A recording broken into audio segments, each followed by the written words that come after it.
Good day, FMCG TV audience. We are back with my friend, the United Nations ex-official R. Kannan, to discuss about the behavior of Donald Trump as far as the world order is concerned, particularly because of the Iran war. Hello.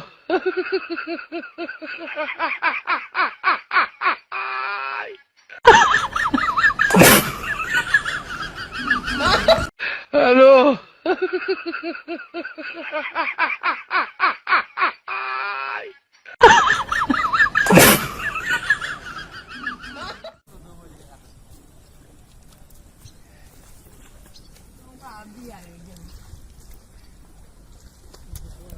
रुक जा छोटू मोमो हाँ देखांगे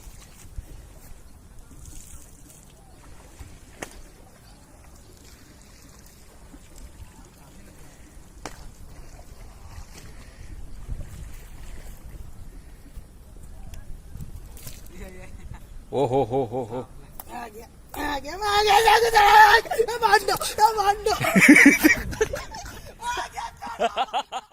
Welcome, Kannan.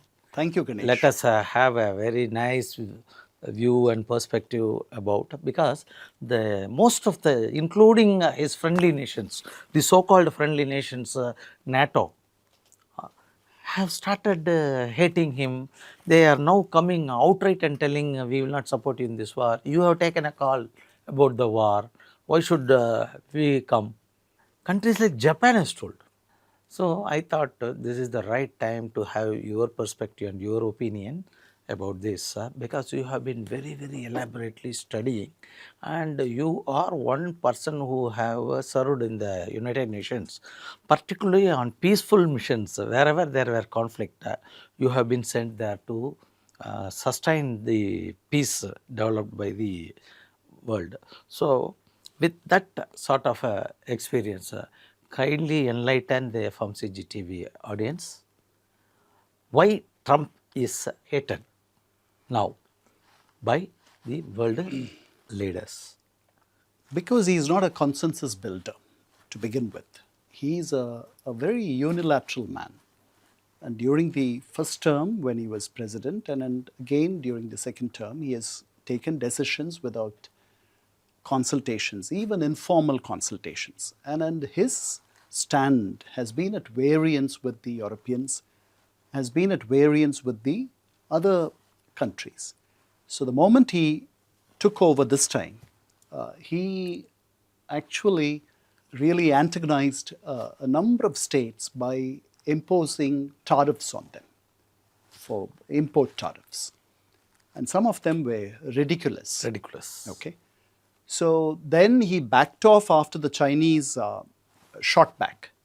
But you should realize at that point, no other nation actually reciprocated the gesture. No other nation said, we will impose reciprocal tariffs.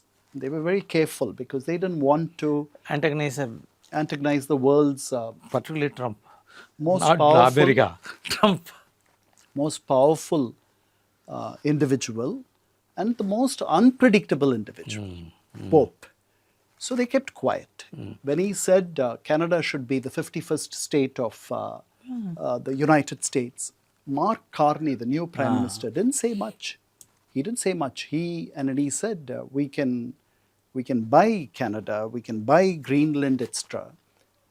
And he called Carney, the Prime Minister, as the governor of Canada. Correct. Meaning he's only one of those many states of America. So when Carney came over to the White House to meet with him, and then they were sparring, and we were all wondering how awkward is it going to get. Like what happened with Zelensky. And Mark Carney showed up, and he very gently told the president, some things are not for sale, Mr. President. For instance, this White House. So it He's was far better than his predecessor, Trudeau. correct. When the same Trump ill-treated him, he was not this diplomatically Polite or diplomatic to pushing back. Correct. You're absolutely right. So he handled it with finesse. But even that didn't help. Anyway, they didn't really get into an argument, because when you meet with people like Trump, you're better off preserving your dignity, Correct. moving away from an individual such as Trump, because he will drag you into the mud. So Mark Carney began this way. The Europeans were very upset, but they didn't. Show it off. They spoke about reciprocal tariffs and all that, but it didn't come They to didn't pass. So they waited. And even in Venezuela, when he took this action, again, it was a unilateral action. The Organization of American States, OAS, which comprises all the American states, more than 30 plus American states like Chile, Paraguay, Uruguay, Argentina, Brazil, all these countries, they didn't say much. Nobody complained. And I am not so sure how much the Russians and the Chinese complained about the Venezuelan action. In fact, they realized that it was within the sphere of influence of the Americans, and he has taken this. Yeah. The proximity of Venezuela to USA was something like what Putin thinks about Ukraine. True. So this was what it was. So now this thing about the attack on Iran has been completely unilateral. There were talks, and there were 3 rounds of talks, and then suddenly, without giving enough notice or without taking on board his NATO allies, he went on his own. So naturally, they didn't condemn the attack. They didn't support the attack either. The Canadian Prime Minister said, we don't want this war, but if we have to take a side, we will be with the Americans. So this was a very awkward situation. For the Indians also, nobody condemned this war except 2 major powers, Russia and China. But that condemnation was simply a matter of words. They didn't do much more than that. Yeah, they were helping only in the silent background, behind. not coming predominantly in the front. Correct. So this is the situation, and somebody has to bell the cat. Now, he didn't consult you, and then when he probably didn't realize this Hormuz would become such a major issue, because only 1/5 of the world's oil transits through the strait. But it has caused a big upheaval in the world oil markets. So oil, which was about 70 or so a barrel, is now 110. So it's actually jumped about more than 50%. It went even further. Correct. And because of some actions, it came down. Correct. And I personally think that while starting the war, his team of strategists on war should have thought about a contingency plan if Hormuz is blocked. I'm equally surprised. I'm equally Something surprised. what we have to do. And the news we are getting frequently is this country is attacked, that country, all neighboring countries of Iran. Even though Iran is justifying why they are attacking the neighbor countries, it's very awkward. It is very awkward. Very It is very economically ruinous for the entire world. Gulf Gas nation, prices Muslim nations fighting to. Correct. Gas prices have actually gone up, and other than that, the 13 American soldiers have been killed so far, and they were not even directly involved in. They're not even ground troops. They were part of a Kuwaiti US base where many died, and then another, because of an engine failure or something, another 6 people died. So it's been tragic. So the Europeans had to, now he wants them to commit warships, which means the earlier involvement with the US, when Tony Blair was there, in 2003 when George W. Bush went into Iraq without a UN mandate. He didn't go to the UN. In 1990, when his father went into... Senior Bush. Correct. Went into Kuwait, went into Iraq to push back Saddam Hussein and then to free Kuwait, they first approached the United Nations. Oh. There was a Security Council resolution that authorized such a pushback. Okay. So there was a Some legality was definitely there. absolutely, absolutely. So it was in compliance with the international law. Everybody participated in that, and in 6 months' time, I think they rolled back the invasion within 30 days, and Yeah. then Kuwait Yeah. got back its Yeah, yeah. sovereignty. Because I think 3 days or 4 days, Saddam went back from Kuwait, burning the oil wells. True. And then in 2003, George W. Bush, the junior, when he decided to go into Iraq, he put out the reason for going into Iraq was Weapons of mass destruction. mass destruction, okay, which were never found.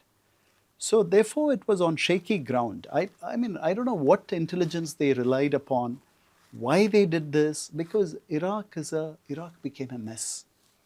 Not only that, until then, the Iraqis and the Iranians were not friends. Because Iraq is a Shia majority country. Iran is a Shia majority country. Oh, But Iraq was ruled by a Sunni Muslim, Okay. Saddam Hussein. okay. After the American invasion, all the rulers have been Shia rulers for the first time. Okay. So when I am a Shia and I rule Iraq, and the next country to me is the majority, is the most populous Shia nation, I would of course be friends with them. So the Iranians have not been friends with the US since 1979. So essentially, the Americans shot themselves in the foot, bringing these two enemies together. Because okay. these two enemies had fought an 8-year war in 1980. In 1980 to 1988, Saddam Hussein and Ayatollah Khomeini, they fought a war in which hundreds of thousands of people died. Reportedly, 800,000 people died in that war. It happened, it went on for 8 years, and finally it came to an end. So these were mortal enemies, and the American invasion made them into friends. So American foreign policy has been ham-handed, has been short-sighted.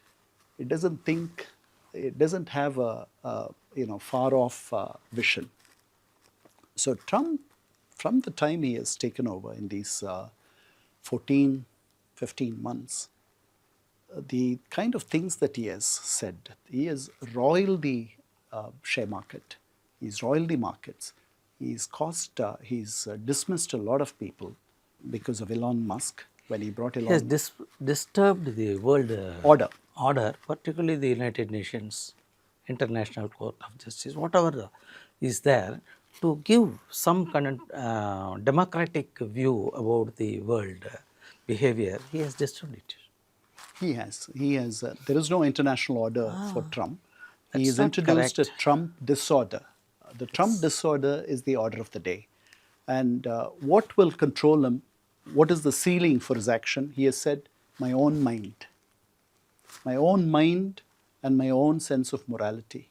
That is the ceiling. So this is a very, there's a saying in English, with great responsibility, With great power comes great responsibility, self-responsibility. He is not one of those. So you see, yesterday, his head of the director of counterterrorism resigned.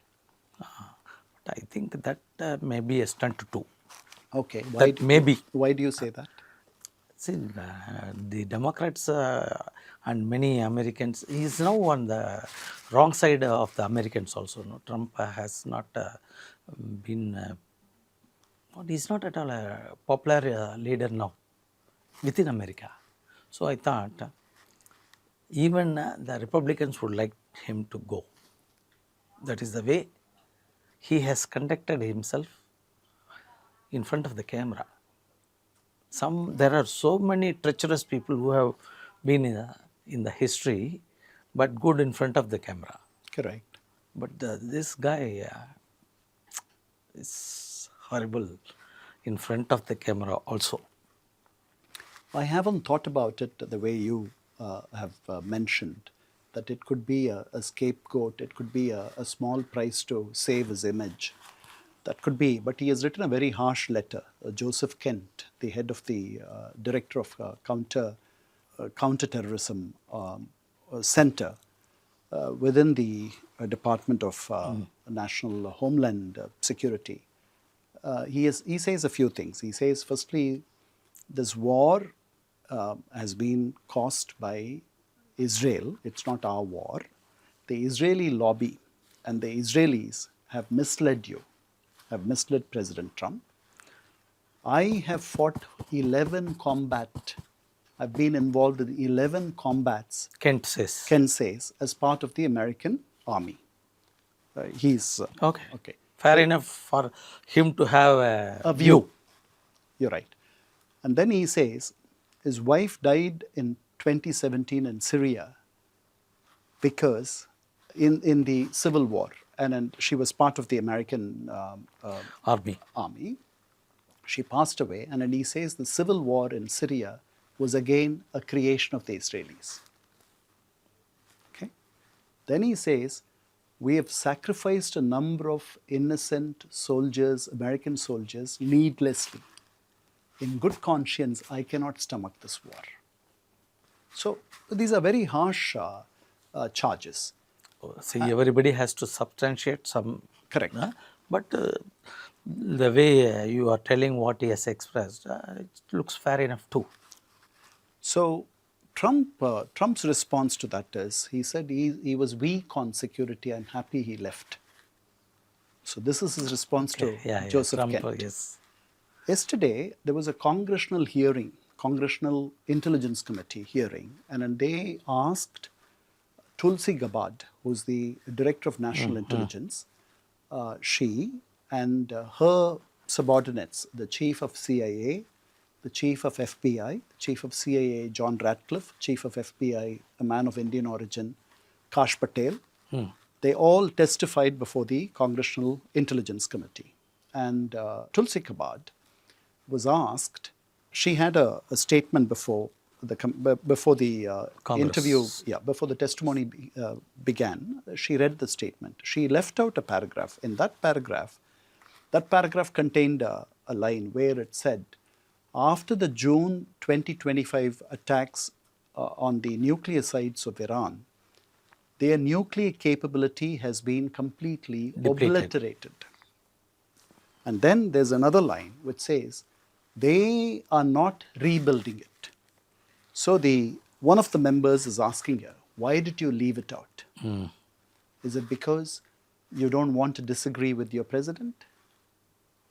Because the president says, when he went to war, he said, imminent threat, immediate threat. Yes. Okay. So John Ratcliffe, they're asking him, do you think you're the chief of intelligence, American intelligence, overseas intelligence? So do you think there was imminent threat? And he says, he skirts the question and he says, Iran has long been a declared enemy. They have considered us as enemy, and they've long been Very true our too. enemy. So he doesn't say whether it is immediate or not. And then they ask Tulsi Gabbard, do you agree with the president that the threat is immediate? And she says, only the president can decide what is immediate and not immediate, what is imminent and not I. So she comes off. The CIA director also gives another assessment. He says, the structures, the political structure, the government in Iran is intact. 19 days into the war is intact. Even when nearly 100 top leaders have been eliminated. In spite of that, he says, that is his assessment. But the army and their military has been greatly degraded. That is his assessment. That is also, anyone who watches this war will come to that assessment. They have struck 7,800 targets. And in the first 3 days of the war, they've spent $3 billion. Zelensky says, our friend the Ukrainian premier, he says, Tomahawk missiles, they can only make about 70, 80 missiles in a month. They have spent within the first 3 days about 800 missiles. So he is not getting Tomahawk missiles to fight the Russians. Okay.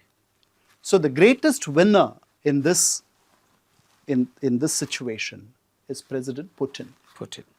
Because firstly, the focus is not on his invasion of Ukraine. The focus has been diverted. Secondly, the Americans under President Trump have given a 1-month break for the sanctions against Russia. The Indians can buy oil, the Europeans can buy oil, anybody can buy oil from the Russians. So Zelensky says this war, this one month break, which will be extended if this war extends, will give Putin all the Enough money that he needs to to fight me continue out, this. to eliminate me also. So he's not happy about it. My question now, with nearly 20th day today of the war, It is the 20th day. and no proper head in Iran, which we know. Is there a possibility of Iran using the nuclear if they possess? Because they say that 465 kgs of weapon grade uranium has been taken before Trump bombed like that. We will consider that still some potent nuclear weapon is available with Iran. Do you think there is a possibility of Iran without a known leader operating now can use this against any country? I am not talking about Israel or any country of their choice, because it becomes an individual choice now. Few things in response.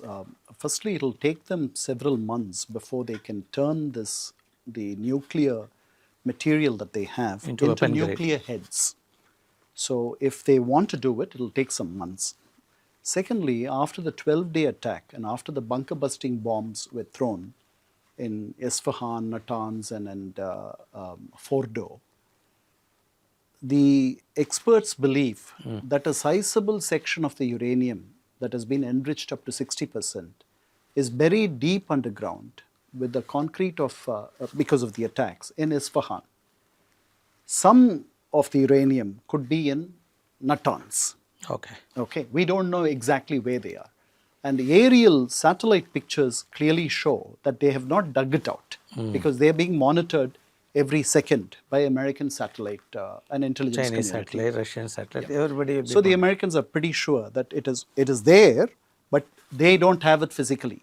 It is probably somewhere buried. Now to retrieve it, the Americans, President Trump has spoken about it. He says he might be willing to send a special team. Oh, that to, is where he is talking about foot soldiers. Correct. So to retrieve it, but he will only do it when that ground forces Operation will start. not be Okay, are opposed safe. by the Iranians. Okay. So so when the Iranian military capabilities have been completely degraded, at that point he might send a team. This is what he has said. So for those reasons, it may not happen. Secondly, if the Iranians were to embark on a misadventure like that, assuming that they have, Assuming. Yeah. okay, they will become the untouchables of the world. You are sure about it. Absolutely. Absolutely. They'll become the untouchables of the world. So I think any power who will henceforth use nuclear power for destruction Destructive purpose. will be shunned. So just like people hate Israel, Iran will also be hated by. Yes, Israel. It will happen. Israel is being looked down upon the way they've gone about this war. They don't have this gentleman Netanyahu has misled Israel. See, the entire problem. I was speaking elsewhere and I said, how does the Middle East become stable?